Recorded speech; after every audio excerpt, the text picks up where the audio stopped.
천안함 사건이 있은 지 5년.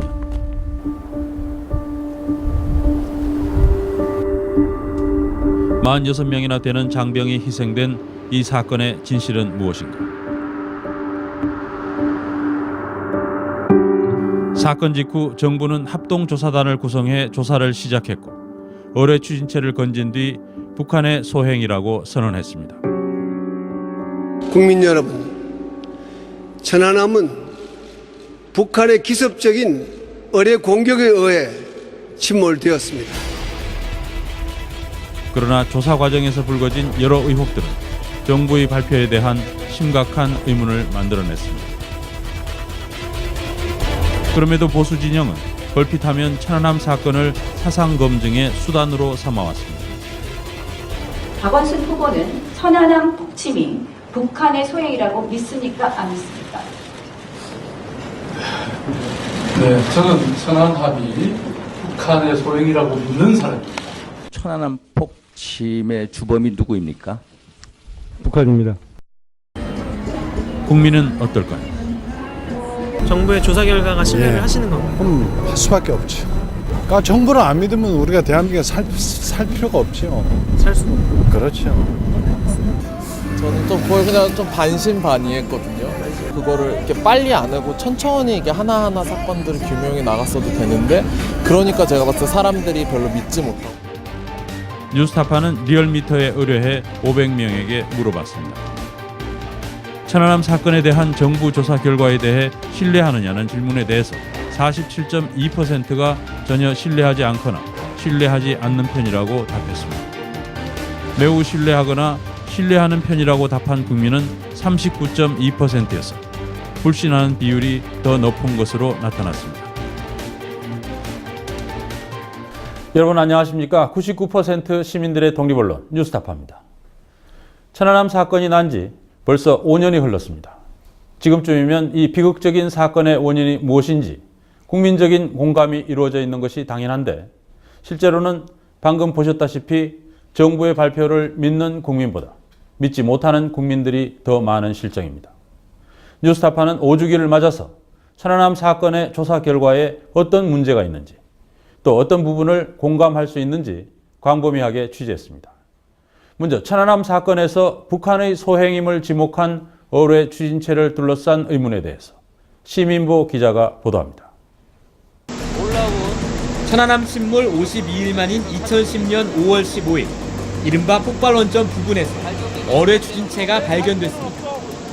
하지만 이 발견은 논란의 끝이 아니라 또 다른 논란의 시작이었습니다.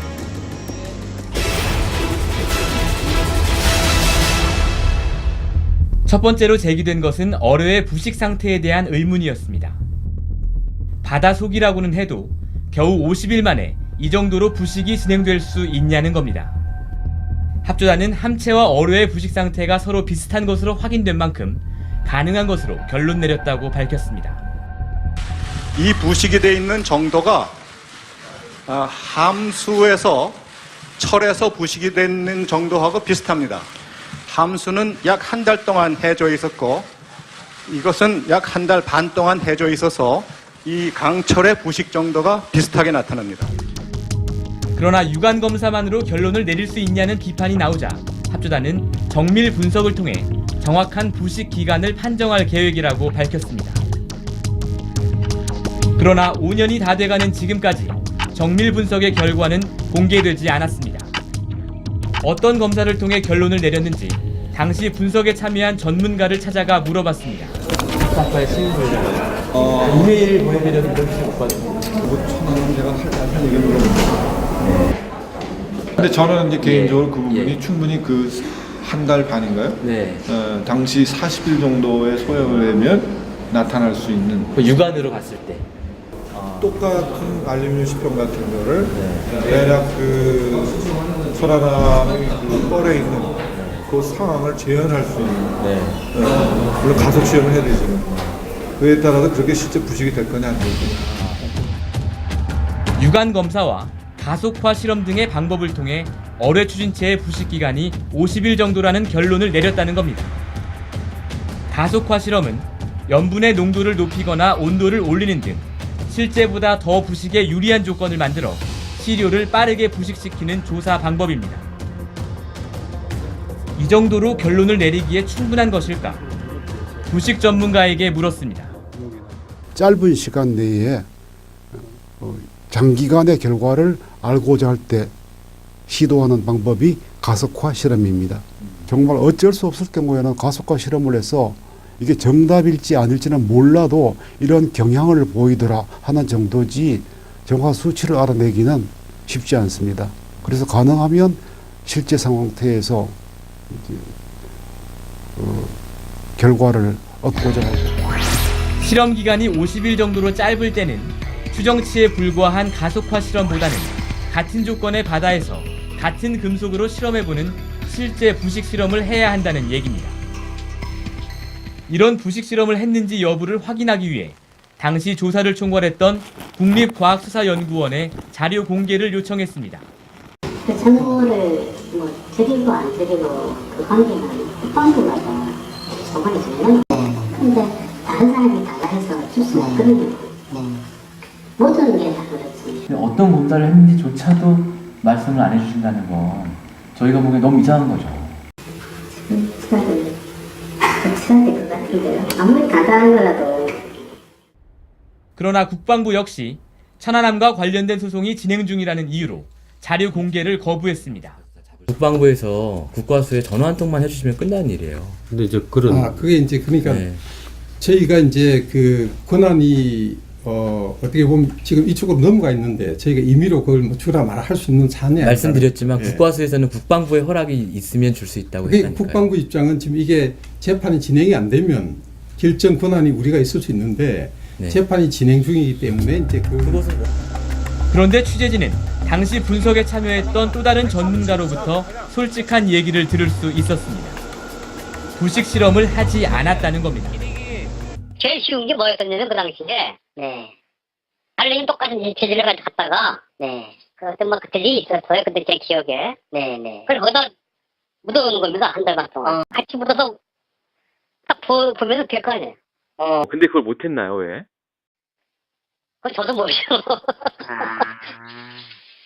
제가 볼 때 그럴 만한 시간이 없었던 것 같아요. 그 당시에 뭐 이게 다 잡혔었잖아요. 이게 한 달 반 만에 일어날 수 있는 부식이라는 것은 당시 모였던 전문가분들의 의견이군요. 어떤 그때 모의 시험을 한 달만 해야 될 거 아니에요. 똑같은 조건에서 하려고 그러면. 네네네. 근데 그 당시 한 달간이나 시간이 주어지지 않았지 않습니까? 시편을 둘로 나누든지 똑같은 시편을 하나 더 구하셔가지고 하나는 모의 실험, 가속화 실험, 그리고 또 하나는 실제 그 해역에 침적해 보았으면 하는 아쉬움은 있습니다. 결국 국방부는 가장 핵심적인 증거라던 어뢰의 부식 상태를 밝혀낼 수 있는 간단한 실험조차 하지 않은 채 5년 동안 믿어달라는 말만 반복해온 셈입니다.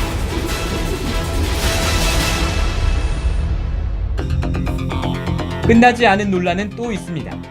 천안함 함체와 어뢰 추진체에서 동시에 발견된 백색 물질을 둘러싼 논란입니다.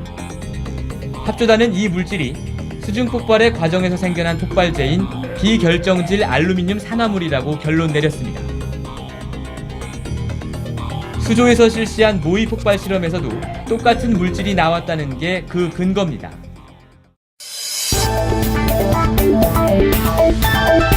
임무 수행 중 침몰한 천안함.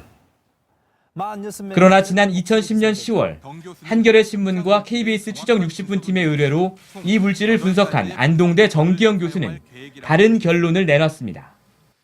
문제의 백색 물질은 바닷물에 알루미늄 이온이 급격히 공급될 경우 낮은 온도에서도 생겨날 수 있는 비결정질 알루미늄 황산염 수화물이라는 겁니다. 정기영 교수는 광물 분석 분야에서 국내 최고 권위자 가운데 한 명입니다. 정기영 교수의 비판에 합조단은 제대로 답변하지 못했지만 일주일 뒤 북한이 연평도를 포격하자 논쟁은 더 이상 진행되지 못했습니다. 그러나 양쪽의 논쟁은 법정에서 조용히 재개됐습니다. KBS 추적 60분에 대한 징계를 둘러싼 행정소송에서 양측은 진술서를 통해 공방을 벌였습니다. 반박과 재반박 끝에 재판부는 결국 법정 대질 신문을 하려 했지만 합조단 측은 출석하지 않았습니다. 반박한 그런 그 진술서를 읽어봤는데요. 뭐 충분히 제가 답변할 수 있는 내용이고, 크게 뭐 제가 한 그 연구의 어떤 결론을 어떤 그 뒤집을 만한 아니면 뭐 그런 내용은 아니라고 생각합니다. 뉴스타파는 법정에 제출된 양측의 진술서를 확보해 광물 분석 분야의 또 다른 권위자에게 어느 쪽 말이 옳다고 생각하는지 판정을 부탁했습니다. 해당 전문가는 익명을 전제로 이런 의견을 전해왔습니다. 정기영 교수의 분석 결과에 대해 관련 전문가라면 누구도 문제 있다고 생각할 수 없습니다. 다시 말해서 과학계는 결론을 이미 내린 것과 다름이 없습니다. 문제는 과학계의 분석 결과와 물질 존재 상태를 공동으로 확인하자는 의견을 수용하지 않는 국방부의 문제죠. 실제로 지난해 10월 공개된 미국 문서에서 미국의 천안함 조사단 팀장이었던 토마스 에클스 제독은 이 물질이 부식 물질일 가능성도 있다며 관련 내용을 최종 보고서에서 빼거나 부록으로 옮기라고 한국 합조단에 권고한 사실이 드러나기도 했습니다. 정기영 교수는 자신의 분석 결과가 과학적으로 맞다고 해서 백색 물질이 폭발과 무관하다는 뜻은 아니라며 폭발 시험을 포함해 추가적인 조사를 해볼 필요가 있다고 주장했습니다. 이 물질이 어떤 과정을 거쳐서 생성되었는지에 대해서는 좀 더 과학적으로 분석해봐야 될 가치가 충분하다고 생각을 합니다. 뉴스타파는 국방부에 공개 폭발 실험을 제안했고 답변을 기다리고 있습니다. 폭발 실험을 다시 한번 저희랑 해보시면 어떻겠느냐 이런 제안을 전 공식적으로 드리고 싶습니다. 문제 제기된 부분에 대해서 다시 한번 실험을 해가지고 좀 정리를 하는 것도 방법일 수도 있겠습니다.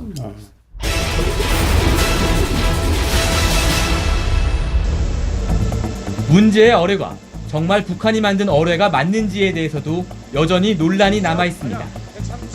합조단은 어뢰 추진체가 북한 것임을 증명하는 증거로 북한이 펴낸 수출용 카탈로그와 설계도면이 담긴 CD, 그리고 북한의 무기 수출 회사라는 청송연합의 확인서를 확보했다고 밝혔습니다. 이 모든 정보들의 출처는 어디였을까? 그 관련 부서가 일단 국방부 정보본부 아니에요, 그죠? 근데 국방부에서 그거 한 것은 거의 그냥 뭐 어떤 거에 재원 수준 그거더라고.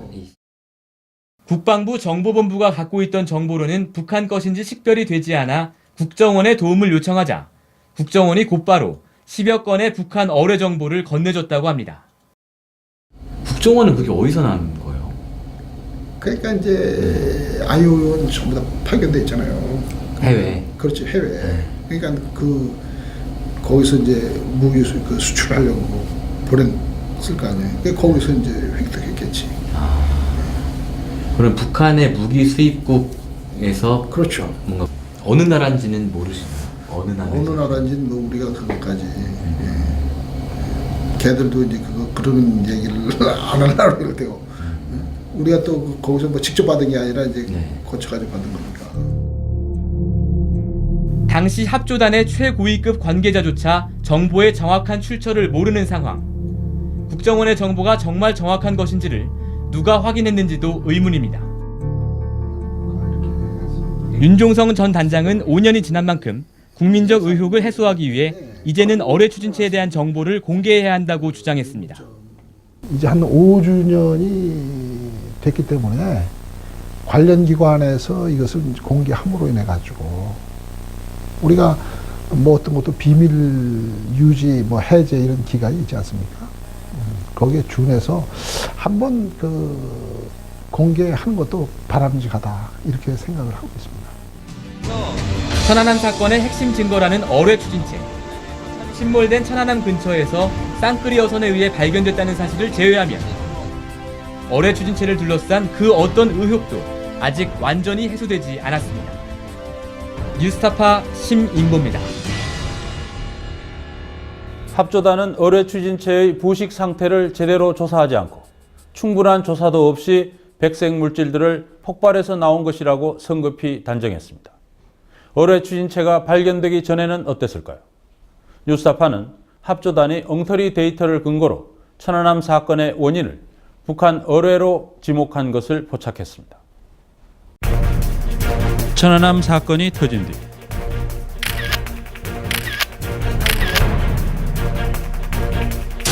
정부는 국제합동조사단을 꾸렸습니다. 국제합동조사단에서 가장 큰 역할을 한 것은 미국 조사팀이었고 그 팀장은 에클스 장군이었습니다. 지난해 미국에서 천안함 사건의 의혹을 추적해온 안수명 박사는 미국 정부로부터 에클스 장군의 이메일을 공개받았습니다. 에클스의 이메일을 보면 4월 15일 한미를 인양하자마자 수중 폭발에 의한 사건으로 결론을 내립니다. 나는 이것이 어떤 무기가 천안함에 근접해서 터진 것이지 함체에 접촉해 폭발한 것은 아니라고 생각합니다. 아직 어떤 무기인지는 모르지만 배 왼쪽의 용골 깊이나 그보다 더 낮은 곳에서 터졌습니다. 함체가 변형된 것을 볼 때 1에서 3m 정도 이내에서 터졌다고 생각합니다만 깊은 분석이 필요합니다. 한국군 중장을 만났는데 그는 내가 어뢰라고 생각하느냐고 계속 물었습니다. 한국 측 전문가들과 나는 어뢰인지 기뢰인지는 아직 알 수 없다고 답변했습니다. 그 뒤 미국 팀은 수중 폭발을 일으킨 무기가 어느 정도의 폭약량을 가진 것인지 알아내기 위한 조사를 시작합니다.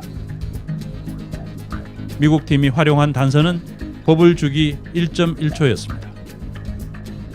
버블주기란 물속에서 폭발이 일어날 때 생기는 버블이 생겼다 허물어지는 시간을 말합니다.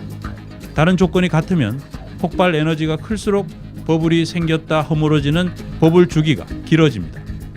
따라서 버블 주기를 알면 얼마나 많은 양의 폭약이 터졌는지 추정할 수 있다고 합니다.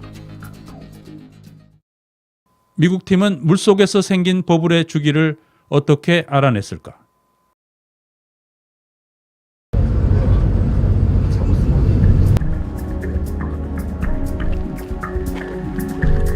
에클스는 백령도에서 관측된 공중 음파에서 찾아냈다고 말합니다. 천안함 사건 당시 백령도에서는 1.1초 차이로 2개의 공중 음파가 관측됐습니다. 이 중 첫 번째 것은 폭발 당시 나온 것이고 두 번째 것은 버블이 허물어질 때 나온 것이니 이것이 바로 버블 주기라는 것입니다. 미국 팀은 버블 주기 1.1초를 공식에 대입해서 천안함 및 9m에서 TNT 250kg의 폭약이 터졌을 것이라고 분석해냈습니다. 에클스는 이때 사실상 천안함을 공격한 것이 어뢰라고 판단했습니다. 그래서 우리는 천안함을 공격한 것이 폭약량이 아주 작거나 바다 밑바닥에서 터져 피해를 줄 만큼 아주 큰 것이 아니라는 것을 즉시 알 수 있었습니다. 그것은 폭약량 250kg의 전형적인 중어뢰와 비슷한 것이었습니다. 그리고 그것이 터진 수심은 456에서 10m 정도일 것이라고 판단했습니다. 따라서 우리는 중간 크기의 폭약량을 가진 무기가 타당하다는 것을 알게 됐습니다. 결국 미국 팀은 이 분석으로 버블주기 1.1에서 250kg의 폭약량을 가진 어뢰가 공격했을 것이라는 잠정 결론을 내린 것입니다. 이 결론은 조사단 전체에 의해 받아들여집니다. 그러나 의문은 남습니다. 과연 물속에서 일어나는 버블 현상이 음파로 기록될 수 있을까요? 버블이 허물어질 때의 소리까지 공중으로 나와 전달될 수 있을까요? 지진 전문가 김소구 박사는 버블 주기는 음파로 알 수 없다고 말합니다. 버블 주기는 물속에서 있는 거예요. 물속에서 버블이 생기다 터지고 그러는 거는 그게 물속에서 생기는 현상을 대기로 그게 와서 대기에 잰 거는 뭐냐 소리가 음파가 와서 저기 기록된 거라고 음파가 그게 전혀 그것까지 올 수 있는 그런 에너지가 아니죠. 그거는. 김소구 박사는 버블 주기는 공중 음파가 아니라 지진파를 통해 분석해야 한다고 말합니다. 김 박사는 지진파 분석을 통해 합조단의 버블 주기보다 짧은 0.99초의 버블 주기를 분석해냈고 이에 따라 136kg의 기뢰가 수심 8m에서 터진 것이라고 결론지었습니다. 과연 어느 쪽이 맞는 것일까요? 우리는 공중음파를 관측한 지질자원연구원을 찾아갔습니다. 알고 보니 맨 처음 버블 주기가 1.1초라고 추정한 것은 지자연이었습니다. 공중음파의 이 꼭지 이게 두 번 기록된 1.1초 차이로 된 거. 네. 이거를 통해서 버블 주기를 계산해낸. 버블 주기는 요거를 그대로 읽은 거예요. 예. 요거는 이 두 개 파형이 연속된 거를. 천안함 사건 당시 지진센터장이었던 이 박사가 음파에서 버블 주기 1.1초를 도출해낸 장본인이었습니다. 문제는 음파에서 버블 주기를 도출한 전례가 세계적으로 처음이었는데 이 박사는 수중 폭발 현상에 대해 연구한 적이 없다는 것입니다. 근데 그걸 어떻게 아느냐는 거죠. 제 질문은. 그걸 어떻게 아느냐는 거죠. 그게 만약에 그 전에 예. 많은 이론적인 검토가 있어가지고 실험도 여러 차례 하고 해서 예. 지질자원연구원에서 저희는 그런 연구를 해본 적은 없어요. 외국에서 이렇게 그 공중 음파를 통해서 버블 주기를 계산해낸 논문, 논문들이 그 사례는 없어요. 없다면서요? 예, 그 사례는 없어요. 근데 외국에도 없고 지질자원연구원에서도 해보신 적이 없고 그러면 1.1초에 기반해가지고 그럼 이 수중 폭발을 해석하고 계산할 수 있는 근거다. 그거는 하나의 안이에요. 예, 하나의 가장 과학적으로 가능성이 있는 설명이에요. 그러나 뉴스타파가 만난 전문가들은 음파에서 버블 주기를 계산하는 것은 있을 수 없다고 말합니다. 버블 주기는 이제 버블이 물속에서 살아있을 때 수축 팽창하는 이거가 에너지가 땅바닥에 바다 윗바닥에 전달되면서 지진파에 기록이 되는 것이지 음파 관측기에는 이 버블 주기가 기록이 될 수 없습니다. 그러니까 음파 관측 데이터를 가지고 버블 주기를 계산했다는 거는 있을 수가 없는 거죠. 당시 이 박사와 함께 지자연에서 버블 주기 문제에 관여한 연구원도 문제점을 인정합니다. 세상에서 수중에서의 그런 복잡한 현상을 저희가 계속 해왔다고 하면 충분히 그거에 대한 논리적인 거나 이론적인 거를 충분히 설명해주고 드릴 텐데 그러지는 못합니다. 저희가 그쪽 분야가 아니고 좀 전에 말씀드렸듯이 지진을 연구하기 위해서 기진계를 설치해놓고 이렇게 있는데 우연히 이렇게 관측이 돼서 이렇게 이렇게 우리 이렇게 관측이 됐습니다 하는 건 확정적으로 그건 버블 펄스다라고 얘기할 수도 없고요.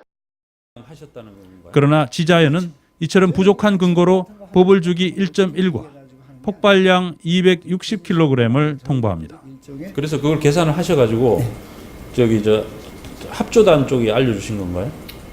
합조단 쪽에는 저희가 그거를 보고하거나 하진 않아요. 네, 그럼 어디다가 알려주셨습니까? 그걸 알려주셨기 때문에. 그건 이제 안보기관에다가 이제 그 1.1초라는 걸 알려주셨기 때문에 그게 이제 합동조사단의 조사 결과에서 일단 버블 주기는 1.1초 딱 하고 그 다음에 이제 뭐 다른 걸 한 거거든요. 그리고 260kg이라고 그 당시 하셨습니까? 제 기억이 260kg. 그 수심 10m로 가정했을 때 가정하면은 폭발력이 260kg쯤 될 거다. 지질자원연구원에서 추정한 버블 주기 1.1초, 폭약량 260kg은 미군 조사팀을 거쳐 1.1초에 250kg으로 바뀝니다. 합조단은 어뢰 추진체의 잔해를 건져 올립니다. 합조단이 북한 어뢰라고 판단한 이 어뢰의 폭약량은 고성능 폭약 250kg이었습니다. 이처럼 합조단의 조사 과정과 결과는 의문투성입니다. 그러면 합조단의 조사에 대해 의문을 제기해온 다른 주장들은 어떤 근거를 갖고 있을까요? 뉴스타파는 그 주장들을 검토하고 전문가들이 어떤 평가를 하는지 들어봤습니다. 신동윤 PD가 보도합니다.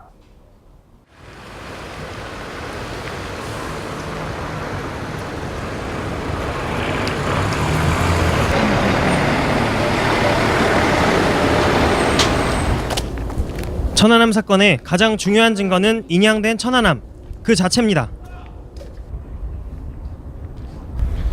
여기가 가스터빈실이랑 위에 연돌이 가까이 가서 보면 천안함은 함수와 함미가 쪼개져 있고 가운데 부분은 따로 떨어져 나간 것을 볼 수 있습니다. 따로 떨어진 부분은 가스터빈실과 연돌, 마스트 등입니다. 5년 전 서해바다에서 작전 중이던 천안함에 도대체 어떤 일이 있었던 것일까? 사고 후 약 2개월 뒤 천안함 민군합동조사단은 어뢰가 수중에서 폭발하면서 함체가 절단돼 침몰했다고 발표했습니다. 가스터빈실 좌현 하단부에서 감응 어뢰의 강력한 수중 폭발에 의해 선체가 절단되어 침몰한 것으로 판단됩니다. 어뢰가 수중에서 폭발하면 충격파와 버블 효과가 발생하게 되는데 바로 이 폭발로 인한 충격 때문에 천안함이 절단됐다는 겁니다. 그러나 합조단에 민간위원으로 참여했던 신상철 씨는 이 같은 조사 결과가 거짓이라고 주장합니다. 버블 효과로 절단된 것이라면 함체의 페인트가 벗겨지지 않았어야 하는데 천안함의 가스터빈실 인양 당시의 사진을 보면 벗겨졌다는 겁니다. 그러면서 신 씨는 당시 어떤 잠수함이 긴급하게 수면 위로 떠오르는 과정에서 천안함과 충돌했고 이 때문에 함체가 절단된 것이라고 주장합니다. 앞쪽을 들어 올리면서 속력을 얻게 되면 이렇게 돌고래가 튀어오르듯이 튀어오릅니다. 이게 비상기동입니다. 그럼 자기 자신을 보호하기 위한 기동인데 여기에 부딪히면 선박들은 살아남기 힘들겠죠. 바로 천안함 옆구리가 여기에 그대로 반파가 된 것으로 저는 추정합니다. 그러나 천안함이 침몰한 해역의 수심은 47m로 얕기 때문에 이 해역에서는 잠수함이 활동하지 않는다는 것이 국방부의 주장입니다.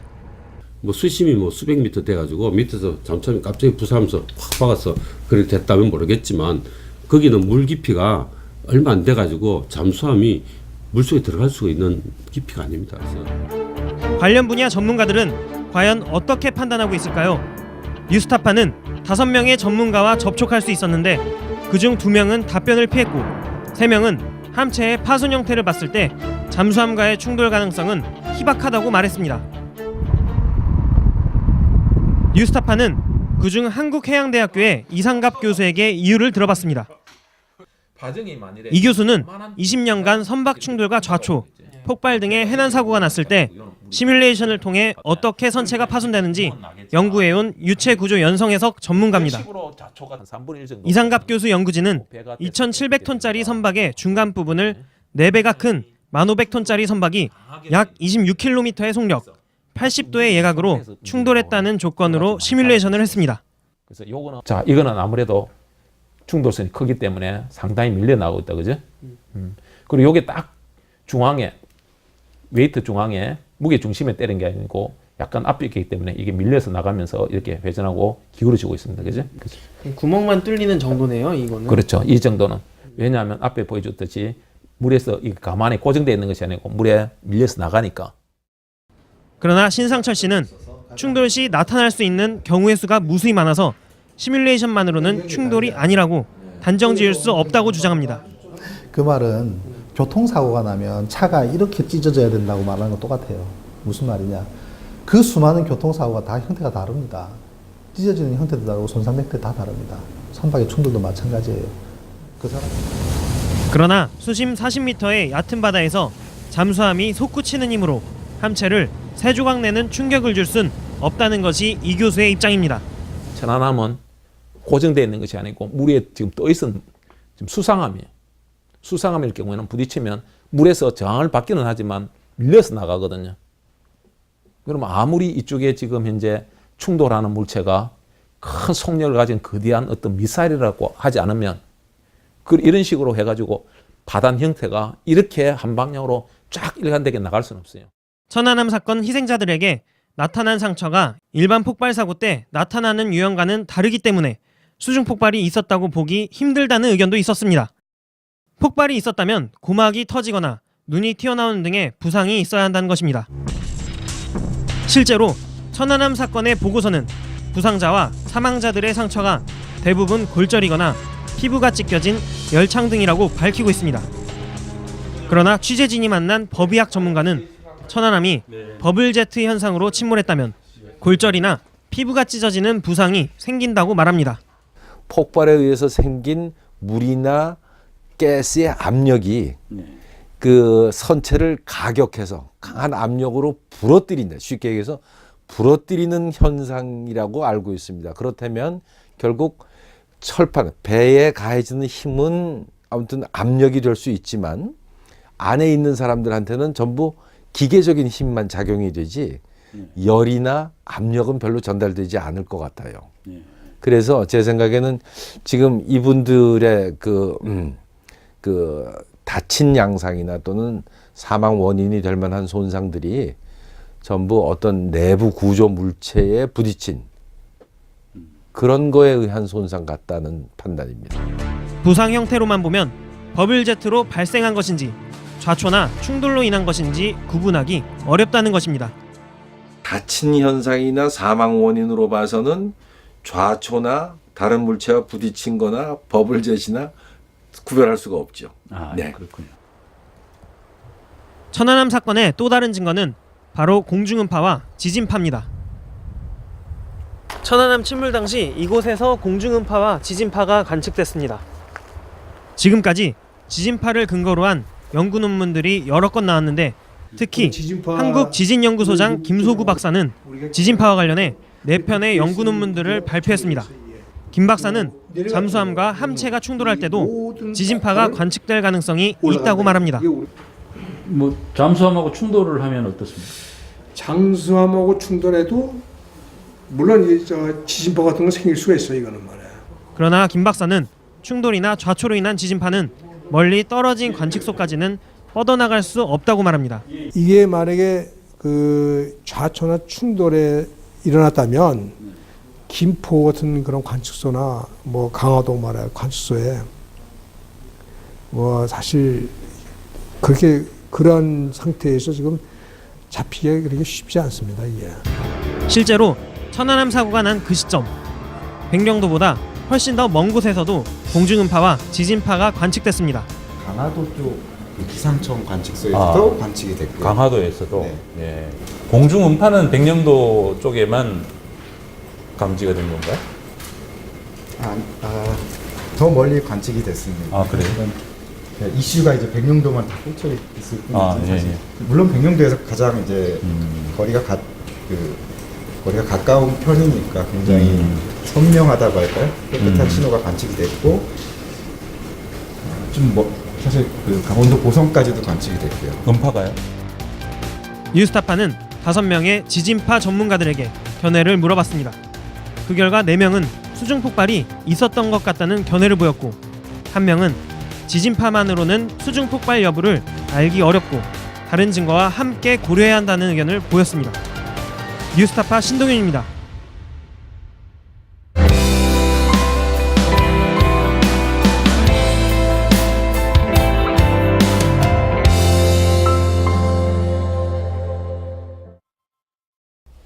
자, 그동안 취재를 해온 시민보 기자와 신동윤 PD가 스튜디오에 나와 있습니다.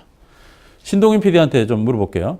그 수중 폭발설에도 지금 어뢰설, 그다음에 기뢰설이 있잖아요. 근데 기뢰설 같은 경우에는 좀 문제가 없습니까? 그 기뢰설의 경우에도 한계는 있습니다. 그 기뢰는 70년대 말에 설치가 됐었는데요. 그 설치된 직후에 딱 한 번 폭발이 있었고 그 뒤에는 단 한 번도 폭발이 없었다고 합니다. 그리고 국방부에서도 그 수십 년이 지나가지고 폭발 능력을 잃어버렸다고 지금 말하고 있습니다. 폭발 능력을 잃어버렸다. 자, 시민보 기자. 네. 우리 심 기자는 KBS 추적 60분에서 이 천안함 문제를 취재를 하고 5년이 지나가지고 이번에는 뉴스타파에서 취재를 했어요. 네. 어땠습니까? 네, 정말 오랜만에 천안함 취재를 했는데요. 5년 동안 분위기가 굉장히 많이 바뀌었더라고요. 뭐 당시에도 어렵긴 했지만 지금은 전문가들이 그때보다 더 목소리를 내지 않고 침묵을 고수하는 경우가 많았습니다. 이제 취재 과정에서 저희가 뭐 부식 방식 학회라든지 이런 여러 가지 학회에다가 전문가 추천을 의뢰하거나 아니면 공동 검증을 제안하기도 했었는데요. 모두 다 거절당했습니다. 심지어 이제 천안함이라는 단어만 듣고 전화를 그냥 끊어버리는 경우까지 있었습니다. 전문가들의 이런 침묵 덕분이겠죠. 국방부는 또 5년 전과는 달리 이미 천안함 사건의 모든 진실이 확정된 것처럼 이미 끝난 얘기인데 왜 또 그 얘기를 들추느냐, 이런 고압적인 자세, 그리고 그 정보 공개와 검증에 응하지 않는 자세를 일관되게 보였습니다. 그렇지만 뉴스타파 조사 결과지만 믿는 국민보다 지금 믿지 못하는 국민이 더 많은 거고 재조사를 해야 된다는 의견도 상당히 많은 걸로 나왔죠? 네, 저희가 여론조사한 결과 재조사가 필요하다는 의견이 48%, 그리고 이제 필요 없다는 의견이 32.5%로 나왔는데요. 이게 되게 예상했던 것보다 훨씬 높은 수치죠. 그러니까 이게 여전히 정부의 조사 결과를 국민들은 신뢰를 하지 못하고 있다라고도 해석할 수 있을 것 같습니다. 확실한 증거라는 어뢰 추진체가 발견됐었잖아요. 근데 그런 증거가 발견됐는데도 이렇게 불신하는 사람이 많은 이유는 정부가 보여준 비과학적인 태도, 그리고 저희도 이제 취재한 것처럼 명백한 과학적인 반박이 있는데도 이것들을 외면한다든지 아니면은 결론을 정해놓고 짜맞추기를 하는 듯한 태도가 있는 게 이제 국민들은 불신을 하게 된 이유라고 생각이 듭니다. 최인보 기자. 네. 근데 이제 이 정도 불신이 계속되면 사실 상당히 큰 문제가 되는 건데 계속 이렇게 갈 수는 없잖아요. 그렇죠. 결국은 재조사밖에는 답이 없는 것 같습니다. 전면 재조사가 부담스럽다면 부분적인 재조사라도 해보면 어떨까 싶은데요. 벌써 이미 제기되어 있는 문제들이 있지 않습니까? 수조 폭발 실험을 다시 한다든가 아니면 하지 않고 넘어갔던 부식 실험을 해본다든가 이런 실험들은 사실 비용이 많이 드는 것도 아니고요. 비용이 수조 폭발 실험 얼마 드나요? 수조 폭발 실험 같은 경우는 한 번에 한 300만 원 정도. 300만 원? 네, 부식 실험 같은 경우야 10만 원도 안 들죠. 부식 실험 그냥 바다에다가 갖다 넣어놓으면 되는 거 아니에요? 그렇습니다. 50일 기다리면 되는 거거든요. 그러니까 그런 실험의 비용에 비해서 얻을 수 있는 것 굉장히 많잖아요. 많은 의혹들을 해소할 수 있거든요. 그러니까 이런 비용 편익의 관점에서 볼 때도 국방부가 이런 실험들까지 거부한다는 것은 좀 납득하기 힘듭니다. 사실 정부도 너무 겁을 먹을 필요가 없는 게 재조사를 한다고 해서 곧바로 지금의 결론을 부정한다 이런 건 아니거든요. 재조사를 하되 성급하게 이쪽이다 저쪽이다 결론을 예단하지 말고 하나하나 제기되어 있는 과학적인 어떤 검증들을 해 나가다 보면 새로운 진실이 드러날 것이고요. 그렇게 해서 드러난 진실은 적어도 지금의 결론보다는 훨씬 더 설득력이 있을 것입니다. 근데 사실 지금 정부가 보이는 태도로 보면 재조사를 결정하기는 쉽지 않을 것 같은데 역시 이제 지금 사실 유일하게 진실을 찾아가는 통로 역할을 하고 있는 게 신상철 씨 재판이죠. 네. 현재 서울중앙지법에서 신상철 진실의 길 대표에 대한 명예훼손 소송이 진행되고 있습니다. 이제 여기에서 새로운 증인들이 나온다거나 아니면 새로운 자료들이 제출이 된다거나 이러면서 그나마 진실을 찾기 위한 과정이 진행이 되고 있는 셈인데요. 현재 재판이 5년 가까이 진행이 되고 있는데 재판이 이렇게 지연이 되는 이유는 저희가 변호사들 얘기를 좀 들어보니까 결국은 정부의 태도 때문이라고 합니다. 증인 한 명 불러내는 거, 자료 하나 제출받는 거 이런 것들이 너무 어렵고 힘들다는 겁니다. 결국 국방부는 다 끝난 얘기인데 왜 자꾸 들추냐 이런 자세를 법정에서도 유지하고 있는 것으로 볼 수가 있겠습니다. 네, 이 전문가 한 명 찾아내는 것도 참 힘든 길이었는데 두 분 참 힘든 취재 잘 끝내줬습니다. 예, 고맙습니다.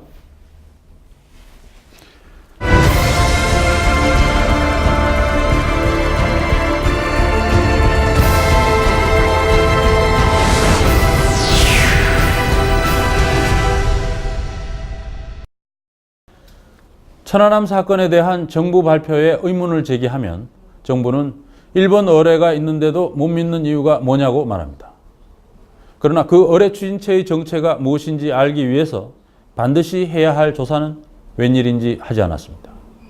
지금 그 어뢰 추진체는 국방부 조사본부 1층 로비에 있는데 뉴스타파의 촬영 요청을 국방부는 거절했습니다. 이런 태도로 47% 국민의 불신을 해소할 수 있을까요? 천안함 사건 5년, 정부는 국민에게 믿으라고만 하지 말고 믿을 수 있는 조치를 취하기 바랍니다.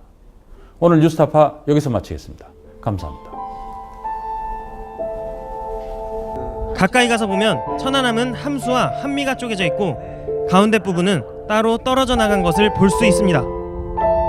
공중 음파를 통해서 버블 주기를 계산해낸 논문들이 그 사례는 없어요. 없다면서요? 예, 그 사례는 없어요. 근데 외국에도 없고 지질자원연구원에서도 해보신 적이 없고. 네, 하나의 안이에요. 예, 하나의 가장 과학적으로 가능성이 있는 설명이에요. 폭발 실험을 다시 한번 저희랑 해보시면 어떻겠느냐 이런 제안을 좀 공식적으로 드리고 싶습니다. 문제 제기된 부분에 대해서 다시 한번 실험을 해가지고 정리를 하는 것도